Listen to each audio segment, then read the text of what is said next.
Okay, page number 27 देख लीजिए। आपका पेज नंबर 27 पर रामधारी सिंह दिनकर जिन्होंने ये चैप्टर लिखा है, चैप्टर का नेम क्या है हमारा? चैप्टर का हाँ, कौरवों की सभा में श्री कृष्ण।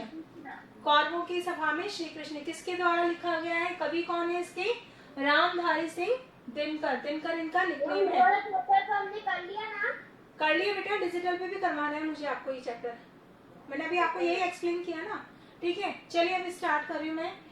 रामधारी सिंह दिनकर का जन्म बिहार के सिमरिया गांव में 30 सितंबर 1908 को हुआ था। आप 1952 में राज्यसभा के सदस्य मनोनीत किए गए। संस्कृति के 4 अध्याय के लिए साहित्य अकादमी और उर्वशी महाकाव्य के लिए ज्ञानपीठ पुरस्कार से इनको सम्मानित किया गया। भारत सरकार द्वारा इन्हें पद्म भूषण सम्मान भी प्रदान किया है। इनकी प्रसिद्ध रचनाएं हैं, ये रचनाओं के नाम है। रचनाएं मतलब होती हैं जो जो इन्होंने लिखा। एक हुंकार, कुरुक्षेत्र और परशुराम की प्रतिज्ञा। ठीक है, अब आते हैं हम अपने चैप्टर पर।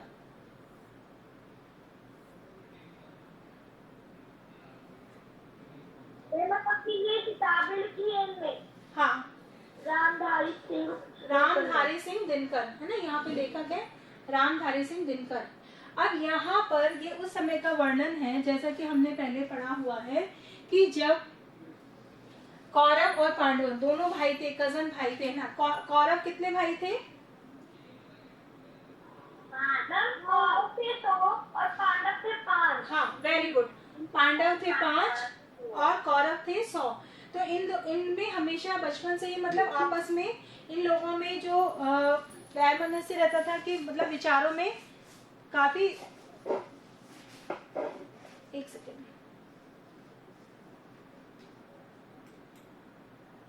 विचारों में मतभेद था इन लोगों के। इसमें जो पांडव जो थे, 5 पांडव थे, उन 5 पांडवों का नाम क्या था? हाँ, फर्स्ट नंबर पे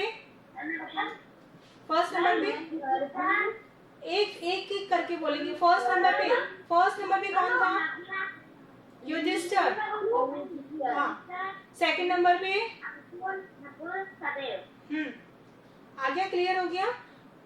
सबसे पहले जो था वो था युधिष्ठिर, अर्जुन, उसके बाद भीम, नकुल और सहदेव। ठीक है, ये 5 भाई थे। और जो दुर्योधन था, दुर्योधन का स्वभाव कैसा था? कैसा व्यक्ति था वो?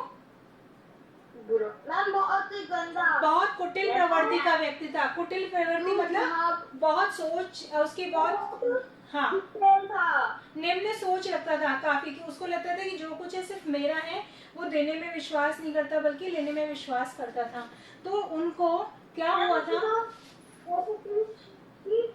वो खाली अपने बारे में सोचता था, दूसरों के बारे में नहीं सोचता था। हाँ, दूसरों के बारे में नहीं सोचता था। अब देखिए इसमें चैप्टर पूरा नहीं आया क्या? कौरवों की सभा में श्री कृष्ण। ओके, वनवास पूरा कर लौटने पर पांडवों ने दुर्योधन से आधा राज्य मांगा। जब वो वनवास करके लौट आए तो लौटने पर पांडवों ने कहा दुर्योधन से कि भाई तुमने कहा था हमारे उसके अनुसार कि जब हम लौट कर आ जाएंगे वनवास से तो तुम हमें अपना आधा राज्य दे दोगे। दुर्योधन ने राज्य लौटाने से मना कर दिया। वो अपनी बात से पलट गया और उसने कहा कि नहीं, अब तुम्हें राज्य नहीं मिलेगा। वो तो उन्होंने कृष्ण जी को बोला था ना। सुनो, आगे तो सुनो। कौरवों को समझाने और युद्ध के दुष्परिणाम को बताने के लिए श्री कृष्ण कौरवों की सभा में गए और पढ़कर जानेंगे कौरवों की सभा में क्या हुआ। यहाँ पे जो वर्णन किया गया है, जब पांडवों की तरफ से संदेशा लेकर के श्री कृष्ण गए उस समय क्या हुआ उस सभा में, उसका यहाँ पर वर्णन किया गया है। ठीक है, यहाँ पर है वर्षों तक वन में। आप देखो, आपकी पेंसिल ले लीजिए, अर्थ लिख सकते हैं यहाँ पर। वर्षों तक वन में घूम घूम बाधा विघ्नों को चूम चूम से धूप दाप दाम पानी पत्थर पांडव आए कुछ और निखर। वर्षों तक मतलब कई सालों तक जब वन में घूम घूम कर पांडव घूमते रहे और और जब समय पूरा हो गया, पूरे वर्ष बीत जाने पर बाधा विघ्नों के, तो वहां जब वो जंगल में रहे तो उन्हें बहुत सारी बाधाओं का सामना करना पड़ा, बहुत सारी परेशानियों को झेलना पड़ा। बाधा का मतलब क्या होता है? बाधा और विघ्न का मतलब क्या होता है? परेशानियां, मुसीबत। उनको झेलते हुए सह धूप धाम पानी पत्थर, उस समय उनको रहने के लिए वहां पे एक व्यवस्था नहीं थी। तो उस समय जब उनके पास वहां रहने की कोई स्थिति नहीं थी, उस समय धूप और ऐसे ऐसे परेशानियों को झेलते हुए जब श्री कृष्ण सारी मुसीबतों से निकल करके जब लौट कर आए तो और भी ज्यादा निखर गए। यानी कि यहाँ पर कवि का कहना है कि हम जितनी परेशानियों में हम चलते हैं, हम धीरे धीरे हमें उतना और निखार आता जाता है। कैसे निखार आता है? कि हमें हर चीज का एक्सपीरियंस हो जाता है, हमें और मजबूती हो जाती है ना, हमें और ज्यादा ताकतवर हो जाते हैं और हमें हर परिस्थितियों से मुकाबला करने की, सहने की आदत हो जाती है। ओके, आगे है सौभाग्य न सब दिन सोता है, देखिए आगे क्या होता है। जब वो जंगल में घूम के इतनी परेशानियों को झेल कर लौट आए तो ऐसा नहीं कि हमेशा परेशानी हमेशा बनी रहे। हर रात के बाद जिस प्रकार से सवेरा होता है उसी प्रकार परेशानियों के बाद में उन परेशानियों का अंत भी होता है और सुख का समय भी आता है। सौभाग्य ना सब दिन सोता है, यानी कि सौभाग्य क्या होते हैं? अच्छे दिन, यानी कि जहाँ सब आपका काम बनता जाए, आपका परिस्थिति आप लोगों के साथ में हो तो वो हो गया, हम उसको मानते हैं सौभाग्य। और अगर जब परिस्थिति हमारे विपरीत हो जाती है तो हम बोलते हैं ये हमारा दुर्भाग्य है। तो ये कहना चाह रहे हैं कवि, सौभाग्य ना सब दिन सोता है, यानी सारे दिन एक समान नहीं होते, उनमें परिवर्तन होता रहता है। दुख के बाद सुख और सुख के बाद में दुख का आना अनिवार्य है। देखें आगे क्या होता है। अब यहाँ पे बताया गया है कि जब वो लौटकर आ गए थे वनवास से, उसके बाद क्या हुआ वो देखते हैं। मैत्री की राह बताने को, मैत्री की राह मतलब क्या होता है? मैत्री मतलब क्या होता है? मित्रता, अच्छी चीजों को बताने के लिए नहीं, मित्रता, मित्रता, दोस्ती। मैत्री की राह बताने को, सबको सुमार्ग पर लाने को। सुमार्ग का मतलब होता है अच्छा रास्ता, सही रास्ता, जो रास्ता सत्य पर चलता हो। सु का मतलब सत्य का रास्ता, हाँ, सत्य पर चलने वाला रास्ता, जो रास्ता सत्य पर चलता हो। सुमार्ग पर लाने को, मैत्री की राह का नहीं, यानी मित्रता की। अभी तक दोनों में क्या था? दुश्मनी थी, लेकिन इस वनवास के बाद उन्होंने सोचा कि अब मैत्री की राह दिखाने को, यानी राह मतलब होता है रास्ता, यानी दोस्ती का रास्ता, मित्रता का रास्ता बतलाने के लिए और सभी को सुमार्ग पर लाने के लिए, सभी को सही रास्ते यानी सत्य पर, रास्ते पर लाने के लिए। आगे देखिए, दुर्योधन को समझाने को, भीषण विध्वंस बचाने को। दुर्योधन को समझाने के, क्योंकि मैंने बताया था अभी दुर्योधन जो था वो बहुत कुटिल प्रवृत्ति का व्यक्ति था, है ना। उसके कुटिल प्रवृत्ति का व्यक्ति होने के कारण महाभारत युद्ध, अगर वो समझदार होता तो महाभारत युद्ध नहीं होता। तो दुर्योधन को समझाने के लिए, यानी जो उसका स्वभाव था उसको सही करने के लिए, उसको सही रास्ते पर लाने के लिए भीषण विध्वंस, विध्वंस मतलब होता है जहाँ सब कुछ नष्ट हो जाता है, सब कुछ समाप्त हो जाता है। तो उस भीषण मतलब भयानक, भयानक विध्वंस, विध्वंस का मतलब क्या होता है? नष्ट, सब कुछ नष्ट हो जाना। तो उस जब सब कुछ नष्ट होने वाला ऐसे संग्राम को बचाने के लिए भगवान हस्तिनापुर आए। भगवान, भगवान कौन है यहाँ पर? भगवान कौन है? श्री कृष्ण, है ना। भगवान मतलब श्री कृष्ण।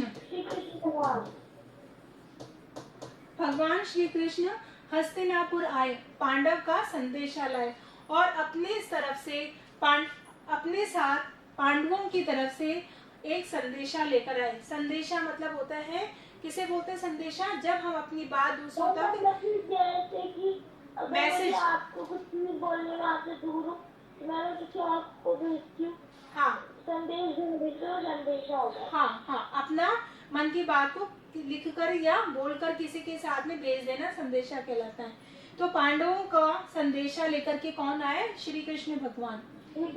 दो न्याय अगर तो आधा दो, पर इसमें भी यदि बाधा हो, यहाँ पर न्याय का मतलब होता है सही और गलत का फैसला करना। जो जज होता है वो क्या करता है, न्याय तो करता है कि ये भाई सही है, इस व्यक्ति को तो छोड़ दिया जाए, ये व्यक्ति गलत है, इसको सजा दी जाए। यानी न्याय करना, सही और गलत के पक्ष और विपक्ष को बता करके लोगों को तक सत्य को बताना। तो दो न्याय अगर तो आधा दो। अब दो न्याय अगर तो आधा दो का मतलब यहाँ पे भी दो शब्द है और यहाँ पर भी दो शब्द है। दोनों जगह दो शब्द आने का मतलब क्या है कि अगर क्या कह रहे हैं, ये बात किससे कह रहे हैं, कृष्ण भगवान दुर्योधन से कह रहे हैं कि दुर्योधन अगर तुम न्याय से अगर दो, या तो तुम पहले न्याय करो, सबसे पहले तो तुमको न्याय करना है। और न्याय के अनुसार बात ये हुई थी कि जब वनवास से लौट करके पांडव लौट आएंगे तो अब तुम उसको अपना आधा राज्य दे दोगे। तो दो न्याय, अगर न्याय देते हो, न्याय की बात करते हो तो अगर आधा दो, आधा दो का मतलब क्या है, आधा क्या है की बात कर रहे तो पूरा दो, आधा मत दो। हाँ, आधा का मतलब क्या है, राज्य। न्याय के अकॉर्डिंग अगर हम बात करें तो हमारा तो राज्य, आपको आधा राज्य देना पड़ेगा। अगर तुम्हें न्याय करना है तो न्याय के अनुसार तो आपको आधा राज्य देना पड़ेगा। पर इसमें भी यदि बाधा हो, लेकिन जो दुर्योधन था उसने मना कर दिया कि नहीं नहीं, मुझे तो आधा राज्य भी नहीं देना, मैं तो नहीं दूंगा आपको आधा राज्य। तब वो कहते हैं कि अगर तुमको न्याय करना है तो न्याय के अनुसार तो बात ये हुई थी कि वनवास से लौटकर आने के बाद आप उनको आधा राज्य यानी 50% आप रखोगे, 50% उनको दोगे, तो आधा राज्य दे दोगे। लेकिन यदि इसमें भी यदि बाधा, बाधा का मतलब होता है, बाधा का मतलब क्या है, परेशानी, तकलीफ। हाँ, यदि इसमें भी परेशानी हो तो दे दो केवल 5 ग्राम। अगर तुम आधा राज्य भी नहीं देना चाहते हो तो जो पांडव हैं वो तो इतने सहनशील हैं, इतने संतोषी व्यक्ति हैं कि उनको आधा राज्य भी नहीं चाहिए। हाँ, उन्हें आधे राज्य की भी आवश्यकता नहीं है, बस केवल उनको अगर तुम 5 गांव भी दे दोगे तो उस 5 गांव पर अपना शासन करके रखो अपनी धरती तमाम। तमाम का मतलब होता है सारी, यानी इस आधे राज्य में से केवल अगर तुम 5 गांव भी दे दोगे तो उन 5 के अलावा जितनी भी धरती है, जितना भी, मुझे 5 गांव दे दो, उसमें से जो सारा राज्य होगा, हाँ, बाकी का सारा राज्य तुम रख लो। तुम अपने पास रख लो। हाँ, तमाम का मतलब होता है सारी। अब देखिए, हम वही खुशी से खाएंगे। हम का मतलब क्या हो गया, अब यहाँ पे हम शब्द आया है, कृष्ण हम क्यों बोल रहे हैं, क्योंकि कृष्ण किसके साथ में है, किसके मतलब पांडव के साथ में ना। तो कृष्ण बोल रहे हैं कि हम वही खुशी से खाएंगे, परिजन पर असी ना उठाएंगे। परिजन होता है अपने ही परिवार के सदस्य, अपने ही सदस्य, अपने परिवार के सदस्य होते हैं परिजन। और असी का मतलब होता है तलवार। असी का मतलब तलवार। तो यहाँ पर हाँ, तलवार का प्रायवाची होता है 80। हाँ, हम वही खुशी से खाएंगे। तो कृष्ण बोल रहे हैं कि यदि तुम वो 5 गांव भी दे दोगे तो उन 5 गांवों से हम उसी से हम वहीं पे खुशी से रहेंगे और अपना जो है वहीं पर रह जाएंगे, हम और कुछ नहीं मांगते। और साथ में परिजन यानी अपने ही सदस्यों पर तलवार नहीं उठाएंगे। अपने ही सदस्यों की तलवार उठाने का मतलब है हम युद्ध नहीं करेंगे। दुर्योधन वह भी दे न सका, हाँ, दुर्योधन वह भी दे न सका, आशीष समाज की ले न सका। जो दुर्योधन है, जो कुटिल प्रवृत्ति का व्यक्ति है, वो भी देने को तैयार नहीं हुआ। इसको इस तरह से समझ सकते हैं, मान लीजिए आपके घर में 5 बहन भाई हैं, चाचा बुआ सबके मिलकर भी छुट्टियों में इकट्ठे होते हैं ना, सब लोग सब हैं, और सभी के लिए एक एक आइसक्रीम आई है ना, कि भाई सभी बच्चे आपस में हैं, एक एक आइसक्रीम है और सभी ले लेना, सभी के लिए आई है। लेकिन मान लीजिए उसमें से कोई बच्चा कुटिल प्रवृत्ति का है, बुरी प्रवृत्ति का है, दुष्ट प्रवृत्ति का है, तो उसने क्या हुआ, दूसरे बच्चे की आइसक्रीम अगर वो उस समय नहीं है तो वो भी खुद ने खाने के लिए अपने पास में रख ली। तब उससे कहा गया कि नहीं नहीं, जब वो आएगा तब मैं उसको अपने हिस्से की आइसक्रीम दे दूंगा, समझ रहे। लेकिन जब वो लौट कर आया कि भाई आप मुझे अपनी आइसक्रीम दो, तो उसने कहा नहीं नहीं अब तो नहीं, मैं तो नहीं दूंगा, मैं तो ये भी मैं ही खाऊंगा, क्योंकि तुम इतनी देर नहीं आए ना, उस समय नहीं आए थे, तब ये आइसक्रीम भी मेरी हो गई। तो ऐसे हमारी मतलब आपस में जो छोटे छोटे बच्चे थे उनको भी आपने देखा होगा, ठीक उसी प्रकार से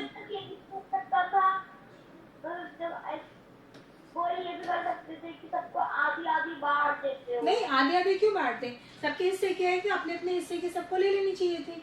लेकिन दुर्योधन क्या बच्चे की तरह एक कुटिल प्रवृत्ति का था, और ये प्रवृत्ति उसकी शुरू से थी। तो जो हमारी बचपन की आदतें होती है ना, वही बड़े होकर और ज्यादा बढ़ती जाती है, वो कम नहीं होती है। तो हमें बचपन से ही अपनी आदतें अच्छी रखनी चाहिए। इसीलिए बोलते हैं कि बचपन से स्वभाव अपना अच्छा रखना चाहिए, संस्कार रखने चाहिए। तो दुर्योधन का जो स्वभाव था वो शुरू से ही कुटिल था।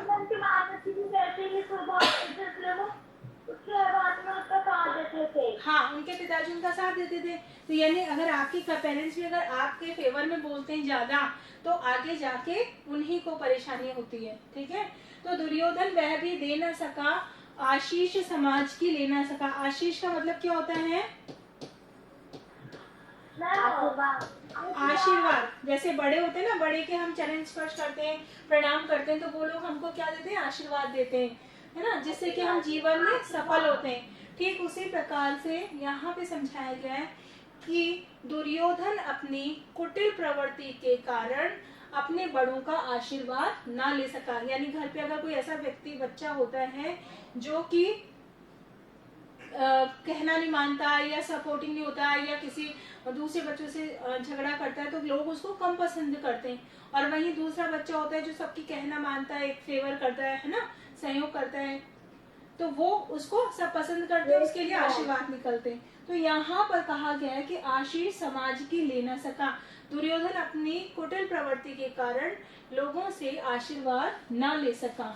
उल्टे हरि को बांधने चला, जो न था असाध्य वो साधने चला। असाध्य का मतलब क्या होता है? जो संभव ना हो, जो कार्य, हाँ, जो कार्य करने से जो चीज असंभव होती है, असंभव को क्या बोलते हैं? जैसे असंभव है वैसे ही हाँ, कृष्ण भगवान को उल्टे हरि को बांधने चला। बल्कि उसने कहना तो नहीं माना, बल्कि कृष्ण भगवान जो हरि है, हरि कौन है यहाँ पे? कृष्ण। कृष्ण यानी कि जो स्वयं भगवान है, उसको भी वो बांधने चला था। कृष्ण भगवान को जब उसको कृष्ण ने कहा तो क्रोधित होकर उसने उसकी बात को सुन करके बहुत गुस्सा दिखाया, और कृष्ण को जो दरबारी लोग थे उनको क्या कहा? उनको आज्ञा दी कि इस कृष्ण को बांध करके कारागृह में बंद कर दो। आगे देखिए, जो असाध्य काम था, क्यों असाध्य था? कि भगवान को बांधना क्या संभव था क्या? नहीं था। जब कृष्ण की आपने जब लीलाएं देखी तो उसमें देखा होगा कृष्ण जब छोटे थे उनकी माँ उनको बांध देती थी तो भी छोड़ करके भाग जाते थे, है ना। तो जो काम असाध्य था, जो काम उनकी माता भी ना कर सकी, वो काम था उनको बांधना। वो काम कौन करने को तैयार हो गया? दुर्योधन। जब नाश मनुष्य पर छाता है, पहले तो कोई नहीं कर सकता। हाँ, जब नाश मनुष्य पर छाता है, नाश मतलब होता है सब कुछ नष्ट हो जाने वाला होता है। जब मनुष्य का अंत निश्चित हो जाता है कि इसका अंत निश्चित है अब तो नाश मनुष्य पर छाता है पहले विवेक। विवेक का मतलब होता है बुद्धि। अब देखिए, बुद्धि भी दो प्रकार की होती है ना। एक बुद्धि से आप अच्छे काम कर सकते हो और एक बुद्धि से बुरे काम कर सकते हैं। जैसे चोर है, चोर का काम चोरी करना है, तो चोरी करना भी तो बुद्धिमानी का काम है। हर कोई थोड़ी कर सकता है। ताला तोड़ने का काम, चोरी करने का काम, ऊपर चढ़ने का काम, किसी चीज को निकालने का काम क्या हर कोई कर सकता है? नहीं, उसके लिए भी हमें दिमाग होना जरूरी है। तो यानी बुद्धि, विवेक का मतलब होता है बुद्धि। लेकिन वो बुद्धि भी दो तरह की होती है। एक तो काम अच्छे काम के लिए बुद्धि होती है और एक बुरे काम के लिए बुद्धि होती है। तो यहाँ पर जो दुर्योधन की बुद्धि है, जो विवेक है, वो कैसा है? दुर्बुद्धि, बुरी बुद्धि है। तो यहाँ पर जो कवि ने कहा है कि जब नाश मनुष्य पर छाता है पहले विवेक मर जाता है। यानी कि जब उसका अंत होने वाला था, नाश का मतलब होता है अंत होना। जब मनुष्य का अंत होने वाला होता है तो उसकी बुद्धि भी भ्रष्ट हो जाती है, समाप्त हो जाती है, अच्छे काम करने के लिए समाप्त हो जाती है। हरि ने भीषण हुंकार किया, अपना स्वरूप विस्तार किया। भीषण हुंकार का मतलब होता है आवाज करना, ओंकार करना, आवाज जोड़ के आवाज लगाना। तुम अपने अंदर से आवाज निकालो। भीषण का मतलब होता है भयानक। भीषण मतलब भयानक। भयानक आवाज की किसने की? भीषण आवाज हरि ने। हरि मतलब श्री कृष्ण ने आवाज, एक हुंकार की, एक भयानक आवाज की। अपना स्वरूप विस्तार। स्वरूप विस्तार का मतलब होता है विस्तार को बढ़ा देना। जैसे मान लीजिए वोट को अपन बढ़ा रहे हैं ना इस तरह से, तो वो होता है स्वरूप का विस्तार करना, बड़ा करना, छोटा करना। जैसे हनुमान थे वो अपना रूप का विस्तार कर लेते, तो कृष्ण ने भी उसी प्रकार के अपने रूप को विस्तार कर लिया, यानी बड़ा कर लिया। डगमग डगमग दिग्गज डोले, भगवान कुपित होकर बोले। डगमग डगमग दिग्गज। दिग्गज क्या होते हैं? जो बड़े बड़े लोग होते हैं। बड़े बड़े जो देवता थे वो भी डगमगाने लग गए, मतलब हिलने लग गए, मतलब कांपने लगे थे।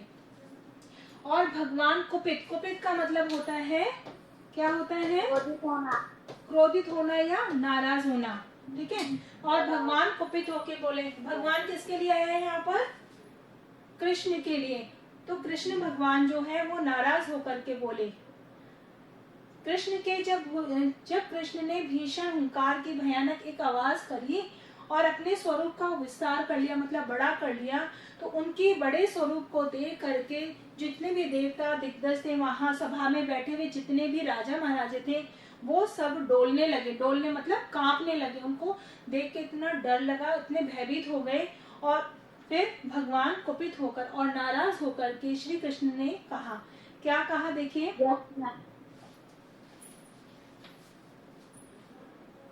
हाँ, जंजीर बढ़ाकर साध मुझे, हाँ हाँ दुर्योधन बांध मुझे। बेटा टाइम हो जाए तो बता देना। जंजीर बढ़ाकर साध मुझे का मतलब होता है, जंजीर किसको बोलते हैं? कड़ी। कड़ी से कड़ी जब मिल जाती है, चैन।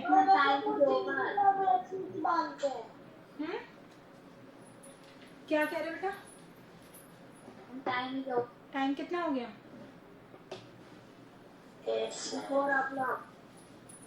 ओके, चलिए अपन फिर यहाँ से जो जंजीर वाला है वहां से हम कल करेंगे। Okay okay ma'am.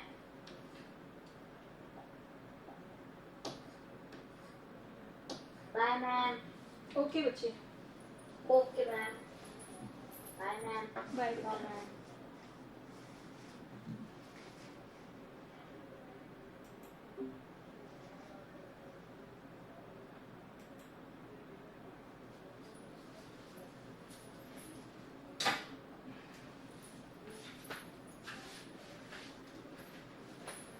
ये हो गया, ये हो गया, ये हो गया।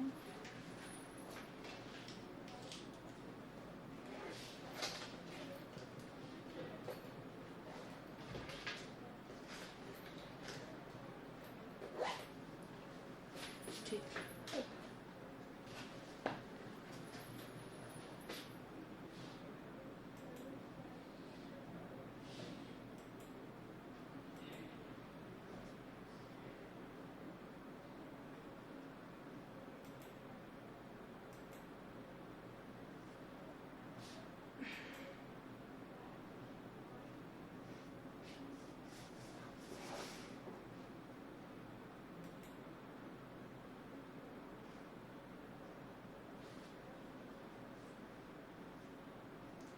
वीडियो